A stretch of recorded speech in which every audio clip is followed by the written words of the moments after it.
course, a couple of other nice points. One of them being the distinctive ladder fibrillose way that some sheaths break up.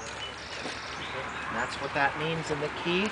But let's have a look at a couple things. Now from my talk, you'll kind of suspect that you'll know the answer to the question of what portion of this is actually stem. None of it.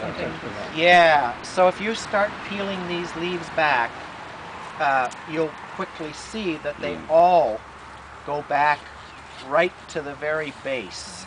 And there's no stem tissue in this.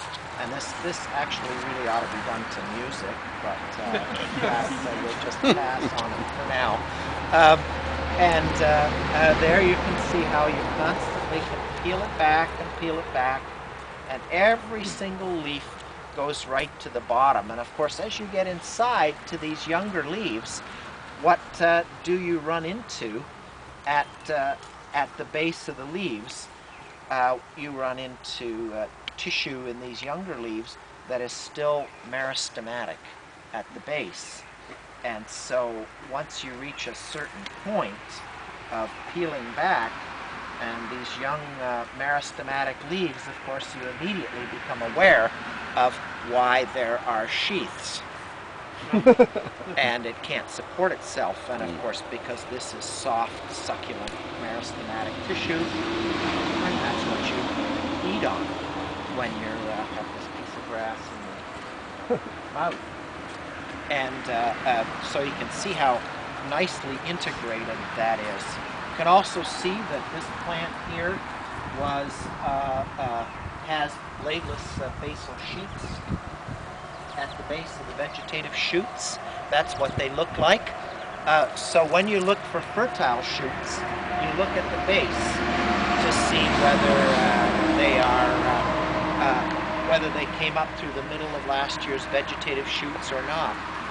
Carex lacustris, this species, is notorious for forming huge stands and never producing any fertile shoots. So let's see how successful you guys are at finding one. This is also a species that illustrates very nicely the folding of sedge leaves, where many of them are actually folded into an M shape. Now, if you're from Wisconsin, they will apply deceit and claim that this is actually a W, but of course it's completely untrue. And that's, there's the mid-vein, and these are two mid-lateral veins. And very often you can actually eliminate certain species by the leaf folding, whether it's a V or an M. So there are a lot of features that you can use.